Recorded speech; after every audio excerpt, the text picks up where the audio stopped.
Hi friends, a very good evening. So ఈ రోజు వచ్చేసరికి భారత రాజకీయ వ్యవస్థ టాపిక్లోకి సంబంధించి రిమైనింగ్ చట్టాల గురించి అని చెప్పుకుంటున్నాం కదా. సో ఆ చట్టాలు అనేది కంటిన్యూ చేద్దాము. సో ఇంకెవరైనా సబ్స్క్రైబ్ చేసుకోకపోతే సబ్స్క్రైబ్ చేసుకోండి అండ్ అలాగే వీడియోకి లైక్ చేయండి. సో లైక్ చేయడం వల్ల వేరే షేర్ అవుతుంది.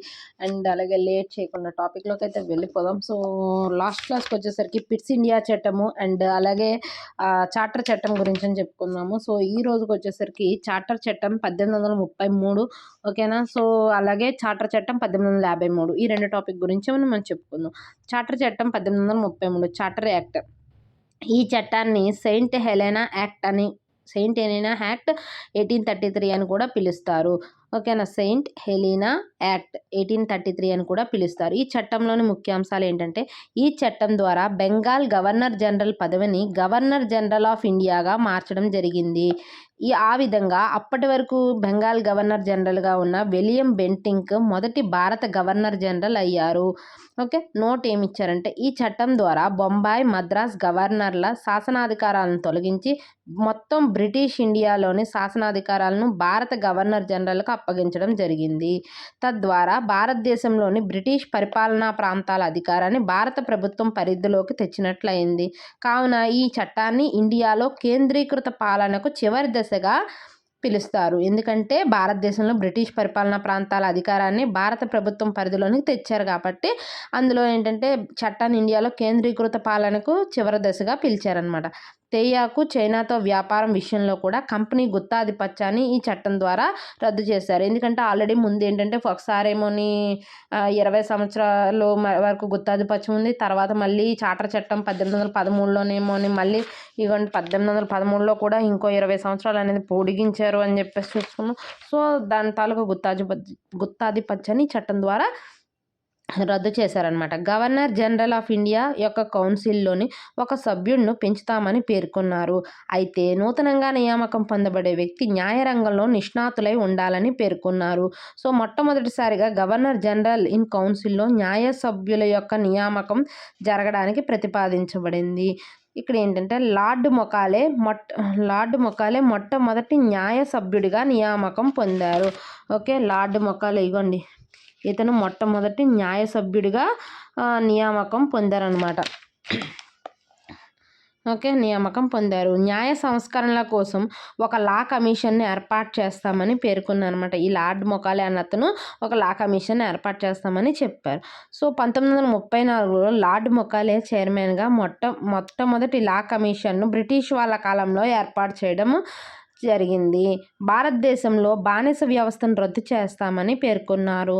సివిల్ సర్వీసెస్ పరీక్షలో భారతీయులకు ప్రవేశం కల్పించుటకు ఈ చట్టం ప్రయత్నించినప్పటికీ కోర్ట్ ఆఫ్ డైరెక్టర్స్ వ్యతిరేకించడంతో దీని అమలు నిలిచిపోయింది. సో కోర్ట్ ఆఫ్ డైరెక్టర్స్ అనేవాళ్ళు దీన్ని వ్యతిరేకించారనమాట. కోర్ట్ ఆఫ్ డైరెక్టర్స్ అని చెప్పేసి ఎక్కడ ఉంటున్నారంటే వాణిజ్య విధులకు సంబంధించిన వాళ్ళు అనమాట. వీళ్ళు వ్యతిరేకించారు.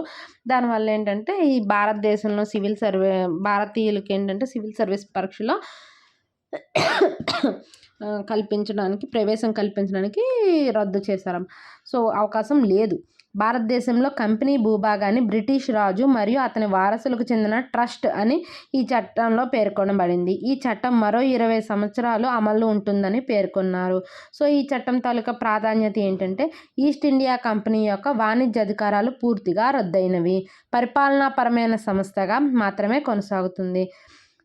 భారతదేశంలో కేంద్రీకృతమైన పాలనకు నాంది పలికిన చట్టంగా దీన్ని పేర్కొనవచ్చును. ఓకే, సో ఇది మనకేంటంటే చార్టర్ చట్టము 1833. సో ఇంకో చార్టర్ చట్టం ఏంటి? చార్టర్ చట్టం 1853. సో చార్టర్ చట్టం 1853 ఏంటి? చార్టర్ చట్టాల్లో ఇది చివరి చట్టము మరియు అతి తక్కువ కాలం అమల్లో ఉన్న చార్టర్ చట్టము.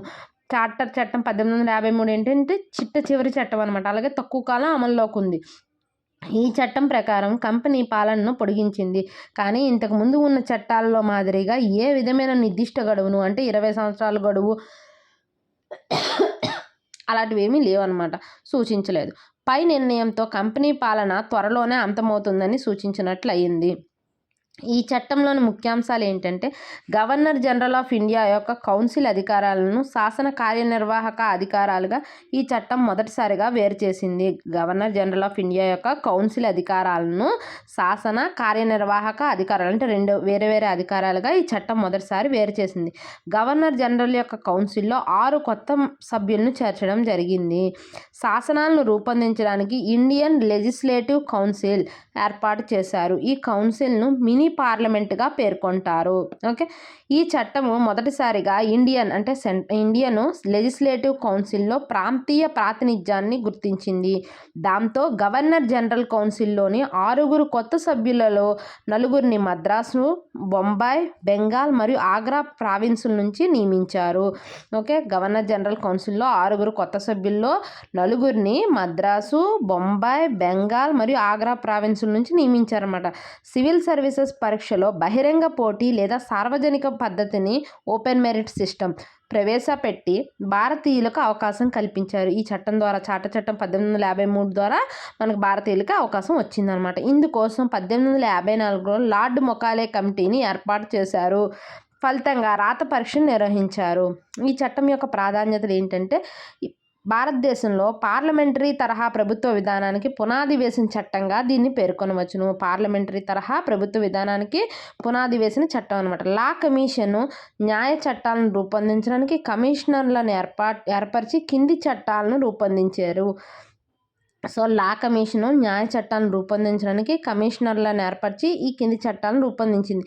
ఏ చట్టాలు? Civil procedure code CPC 1859, Indian penal code IPC 1860, criminal procedure code CrPC 1861. So ఈ రకమైన చట్టాలను అనేది ఈ లా కమిషన్ రూపొందించినమాట. చార్టర్ చట్టం ద్వారా ఇదంతా సాధ్యమైంది. ఓకేనా? సో ఇవి చార్టర్ చట్టాల గురించి మన దేశంలో ఉన్నాయి. నెక్స్ట్ వచ్చేసరికి నెక్స్ట్ క్లాస్లో మనం బ్రిటిష్ చక్రవర్తి పాలన గురించి అని చెప్పేసి మనం తెలుసుకుందాం. ఓకేనా? సో ఇంకా ఎవరైనా సబ్స్క్రైబ్ చేసుకోకపోతే సబ్స్క్రైబ్ చేసుకోండి. అండ్ అలాగే వీడియోకి లైక్ చేయండి. సో లైక్ చేయడం వల్ల వేరొకరికి ఇది సజెస్ట్ అవుతుంది. And thank you.